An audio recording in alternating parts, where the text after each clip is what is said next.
English నేర్చుకోవడం అనర్గళంగా మాట్లాడడం మీ కల? వెంటనే కాల్ చేసి క్లాసెస్‌కి రిజిస్టర్ అవ్వండి.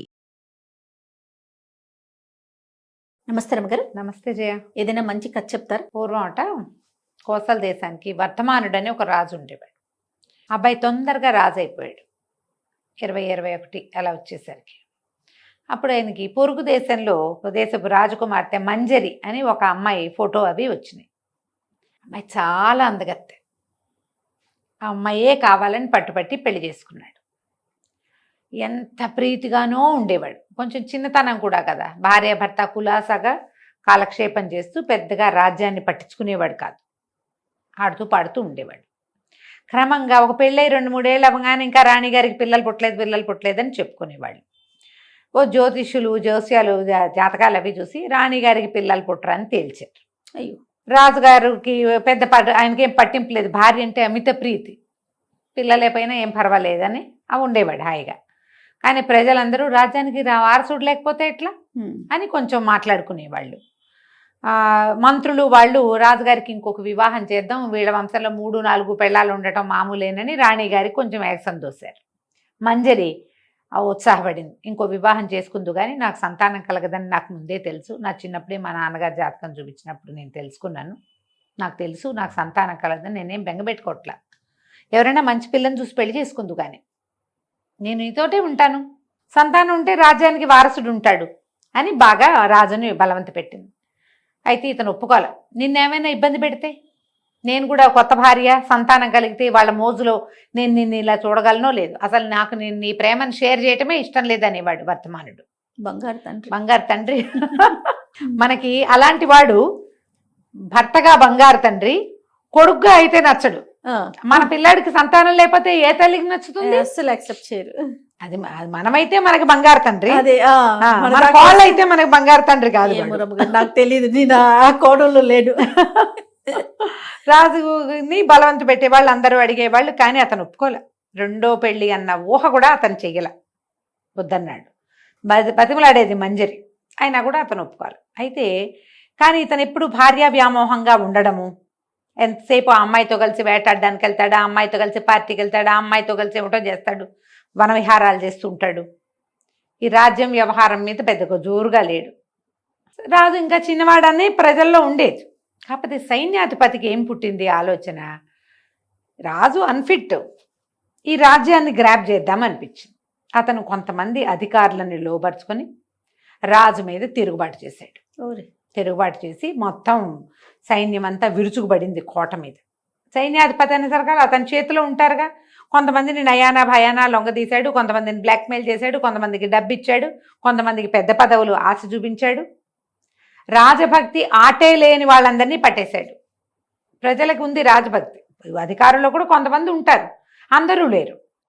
తిరగబడేశారు కల్లా ఈ రాజు ఒక నమ్మకస్తుడైన, తనకి చిన్నప్పటి నుంచి తనని చూసిన ఒకడు సైన్యాధిపతితో ఉన్న గుంపులో ఉండి అతను ఏం చేశాడంటే, రాజు ప్రాణాలకు ప్రమాదం రాకుండా రాజుని వర్ధమానుడిని తప్పించేసాడు, లేకపోతే చంపేసేవారు. పారిపోయాడు. ఈ సందట్లో మంజరి ఏమైందో అతనికి తెలియలే. అక్కడ జరిగిన గొడవ, ఆ కత్తి యుద్ధాలు, ఆ బాణాలు, ఆ గందరగోళం, ఆ కాగడాలు, ఆ వెలుతుర్లు, అర్ధరాత్రి ఏం జరుగుతోందో తెలియక ప్రాణాపాయ స్థితిలో తనకి సహాయం చేసిన వాడి సాయంతో నగరం నుంచి బయటకు వచ్చేసి అడవిలోకి వచ్చేసాడు. ప్రాణాలతో తప్పించుకున్నాడు. కానీ తిరిగి రాజ్యానికి దక్కించుకునే ఏ అవకాశమూ అతనికి కనపడలే. ఎవరూ లేరు, అతనితో ఒంటరిగా అయిపోయాడు. అడవిలోకి వచ్చేసి అడవిలో ఓ చిన్న పర్ణశాల లాంటిది నిర్మించుకుని అక్కడ ఉండటం మొదలుపెట్టాడు. తపస్సు చేసుకుందాం, నేను రాజుని, నేను ఆత్మాహుతి అవి చేసుకోకూడదు, జీవించే ఉండాలి, తపస్సు చేసుకుందామని అనుకుని అడవిలోనే ఉండిపోయాడు.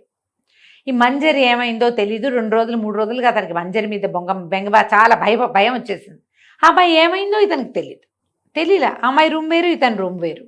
అయితే మంజరి ఎక్కడికి వెళ్ళలా, ఏమవల. ఈ అర్ధరాత్రి ఈయనెట్లా తప్పించుకున్నాడో ఆ అమ్మాయి మొగవేషం ధరించి దొరక్కండా, సైన్యాధిపతికి దొరక్కండా ఆ పిల్ల కూడా తప్పించుకుని ఏం చేసింది, అడవిలోకే వచ్చింది. కానీ భర్తని చేరల. ఇతను కట్టుకున్న ఆశ్రమాన్ని చూసుకుని కొంచెం దూరంలో ఉంటూ అతన్ని కనిపెట్టుకుని ఉండేది. మళ్ళీ దగ్గరికి వెళ్తే భర్త మళ్ళీ వివాహము అవి అనుకోడు, తనతోటే ఉండాలంటాడు.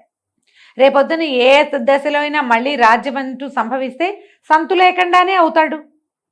ఇప్పుడు వేరే అవకాశం ఏదైనా లభిస్తే ఇతనికి ఎవరైనా దొరికితే మెల్లిగా నా మీద నుంచి ధ్యాస పోయి అతను మళ్ళీ వివాహితుడై సంతానాన్ని పొందుతాడు. అతని సంతానానికి ఆ రాజ్యం మీద హక్కు ఉంటుంది. అప్పట్లో అలా ఉండేవి కదా రాచరికము. అందుకని ఆ అమ్మాయి దూరంగానే సంచరిస్తూ ఉండేది. అతను ఒంటరిగా ఉన్నాడు. ఈ అమ్మాయి కూడా మంజరి కూడా ఒంటరిగానే ఉంది. అయితే ఒకనాడు ఆ అమ్మాయికి ఒక విచిత్రమైన అనుభవం ఎదురైంది. ఆ అమ్మాయి అడవిలో తిరుగుతూ ఒక చెరువు దగ్గర విశ్రాంతి తీసుకోవడానికి ఒక చెట్టు కింద కూర్చుంటే ఆ చెరువులో నుంచి ఒక పెద్ద పాము బయటకు వస్తుంది. ఎంత పెద్దదో! అంత పెద్ద పాము ఉంటుందని ఆమె ఎప్పుడు నమ్మల. కొండ చిలువలు తెలుసు ఆమెకి. కొండ చిలువ ఎలా ఉంటుంది? మొహం దగ్గర సన్నగా ఉండి బాడీ లావుగా ఉండి వేరేగా ఉంటుంది. ఇది అట్లాంటిది కాదు. సర్పం 10 అడుగుల పైన ఉంది. ఇలాంటి ఒక సర్పం ఇక్కడ తిరుగుతూ ఇది సంతానాన్ని వృద్ధి చేస్తే, అడవిలో తన భర్త ఉన్నాడు, అడవి దాటితే గ్రామాలు వస్తాయి. అందుకని అమ్మాయి ఏం చేసింది, ఈ పిల్లకి చిన్నప్పటి నుంచే సంతానం ఉండదు అనేది అమ్మాయి చిన్నప్పుడే తెలుసు. ఆమె తండ్రి ఈ పిల్లకి ఎన్నో పౌరుష విద్యలు నేర్పించాడు. కత్తి తిప్పటం, బాణం వేయటం క్షుణ్ణంగా వచ్చు మంజరికి. చేతిలో ఉన్న కత్తితోటి పావును తెగ నరికేసింది భయపడకుండా. మామూలుగా ఆడవాళ్ళైతే భయపడి తెచ్చిపోతారు. యుద్ధ విద్యలు వచ్చిన అమ్మాయి అవటంతో ఆ అమ్మాయి కాస్త నరికేసరికల్లా ఏమైంది, ఆ తల నరికేసరికి ఆ తలలోంచి తన ముఖంలోంచి ఒక రాయి బయటపడింది, మణి. ఆమె చూస్తుండగానే ఈ తెగిపడిన శరీరం ఒక రాక్షసుడి శరీరంగా మారింది.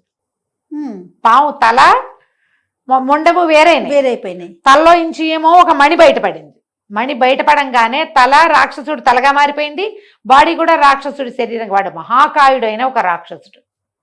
ఈ అమ్మాయి ఆశ్చర్యపోయింది, వీడు పాముగా ఎలా ఉన్నాడు? ఈ మణి వల్ల ఏమైనా జరిగిందేమో. ఆ మణిని శుభ్రంగా నీళ్లలో కడిగి చూసింది. అది నాగమణి, నీలంగా. ఇప్పుడు ఏం చేసింది, మణిని బాగా కడిగి తన నోట్లో పెట్టుకుంది. నోట్లో పెట్టుకున్న మరుక్షణం ఈ అమ్మాయి తన సైజులో ఉన్న ఒక పాముగా మారిపోయింది. ఓహో, ఇది కథ. ఈ రాక్షసుడు తను సంచరించటానికి వీలుగా, ఇంత రాక్షస శరీరం అయితే అందరూ చూసేస్తారు, పావుగా అయితే చల్లగా చెట్ల చాట్ల నుంచి వెళ్ళిపోవచ్చు. బహుశా వీడు చెరువులో నుంచి వస్తున్నాడంటే చెరువులో వీడి నివాసం ఉందేమో చూద్దామని ఆ మణి నోట్లో పెట్టుకుని అందులోకి ప్రవేశించింది. చెరువు లోపలికి వెళ్ళేసరికి ఒక మందిరం కనపడింది. దానికి తలుపులు కనపడుతుంది. దానికి ఒక చిన్న ఇంత గవాక్షం లాంటిది ఉంది, కిటికీ లాంటిది. ఈ అమ్మాయి పాము శరీరం కదా, పాములాగా లోపలికి వెళ్తే లోపల నీరు లేదు, పెద్ద మందిరం అది. ఇంకా లోపలికి వెళ్తే లోపల ఎన్ని గదులున్నాయో. లోపల గదుల నిండా సంపదే. లోపలికి వెళ్తే ఒక చక్కటి అందమైన చిలకలాగా ఉన్న ఒక పిల్ల కూర్చునుంది. ఈ పాము లోపలికి వచ్చేసరికి పిల్ల కెవ్వుమని కేక పెట్టి లేచి నుంచోగానే అమ్మాయి ఏం చేసింది, తన నోట్లోంచి మణిని బయట ఉమ్మేసి మనిషిగా మారిపోయింది మంజరి. ఈ అమ్మాయిని చూసి ఆశ్చర్యపోయింది ఆ పిల్ల. అమ్మాయి అడిగింది, మంజరి ఎవరమ్మా నువ్వు, ఇక్కడ ఎందుకున్నావు అంటే, ఒక రాక్షసుడు నన్ను ఎత్తుకొచ్చాడు, నిన్ననే నన్ను తీసుకొచ్చాడు, నన్ను పాము రూపంలోనే కనపడ్డాడు, నన్ను లోపల తీసుకొచ్చాడు, పెళ్లి చేసుకోమని ఆయన అడుగుతున్నాడు. నేను పక్కనే ఉన్న వజ్రగిరి సంస్థానం రాజకుమార్తెని, సౌదామిని నా పేరు అనేసరికి ఈ అమ్మాయి చెప్పింది, మంజరి నువ్వేం భయపడద్దు, ఇక్కడి నుంచి వెళ్ళిపోదాం. మరి రాక్షసుడు వస్తేనో ఉంది అమ్మాయి. రాక్షసుడు ఇక రాడు, వాడిని చంపేశాను నేను, ఇక రాక్షసుడు రాడు. ఇందులోంచి బయటికి వెళ్ళాలంటే పాము రూపంతోనే బయటికి వెళ్ళగలరు. రాక్షసుడు ఏ మాయతోటి అమ్మాయిని తెచ్చిపెట్టాడు, ఆ తలుపు రాదు, అందులోంచి దూరి వెళ్ళాలి. వాడికి ఏ మాయ ఉండి తలుపు తీసాడో వీళ్ళకి తెలియదు. సరే, ఏం చేసిన అమ్మాయి అంత వజ్రాన్ని తన నోట్లో పెట్టుకుని ఆ మాయని పాముగా మారి బయటికి వెళ్ళి మళ్ళీ బయట నిలబడి ఆ రాయిని అప్పచెప్పి ఆ సౌదామిని కూడా పాములాగా అయ్యి బయటకు వచ్చేలాగా చేసింది. ఇద్దరు కలిసి చెరువులో ఈదుకుంటూ బయటకు వచ్చేసారు.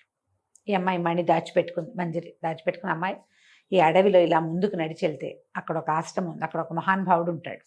నువ్వు వెళ్ళి ఆయనకి దండం పెట్టి నువ్వు ఫలానా దాన్ని అని చెప్పి నీకు సహాయం చేయమని అడుగు. తను మంచివాడు, నీకు సహాయం చేస్తాడు.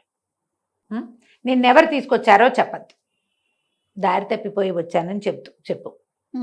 ఒక రాక్షసుడు తీసుకొచ్చాడని చెప్పినా పర్వాలేదు, కానీ నా పేరు చెప్పద్దు, నేను ఒక స్త్రీ కనపడిందని అదని ఏం చెప్పబోక్క అని చెప్పి ఆ ఆశ్రమం దాకా, భర్త ఆశ్రమం దాకా, వర్ధమానుడి ఆశ్రమం దాకా ఈ సౌదామిని వెంబడి పెట్టుకు తీసుకెళ్ళింది మంజరి. తన దారిని తను వెళ్ళిపోయింది. ఈ పిల్ల ఏం చేసింది, లోపలికి వెళ్ళి తలుపు కొట్టేసరికి ఈయన ఆశ్చర్యపోయాడు. బయట తడిసిన బట్టలతో ఓ రాజకుమార్తె నిలబడి ఉంటాను చూశాడు అతను. ఎవరు ఏమిటంటే, ఏమై కొంచెం ఆయన ఏమనుకుంది, ఒక మహానుభావుడు అంటే ఎవరో ముసలాయన అనుకుంది పిల్ల.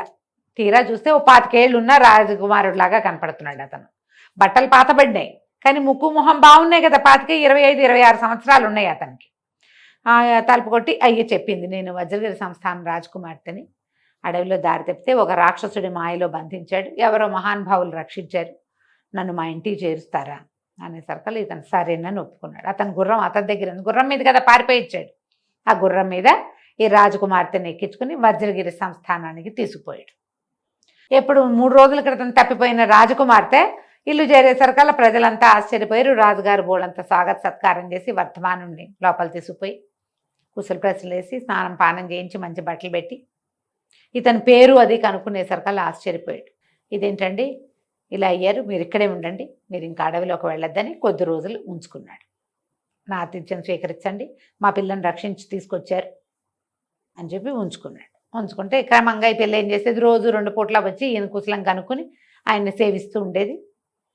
మెల్లిగా ఒకళ్ళ మొహాలు ఒకళ్ళకి అలవాటు పడ్డాయి. ఈ రాజుగారు ఏమన్నాడంటే, మీ భార్య ఏమైపోయిందో తెలియదు కదా, మా అమ్మాయిని వివాహం చేసుకోండి, నేను మీ రాజ్యం మీ చేతికి కోసల రాజ్యం మళ్ళీ మీకు వెనక్కి వచ్చేలాగా నేను ఏర్పరుస్తానని అడిగాడు. అడిగేసరికి అతను కొంచెం ముందు వెనక ఆడాడు.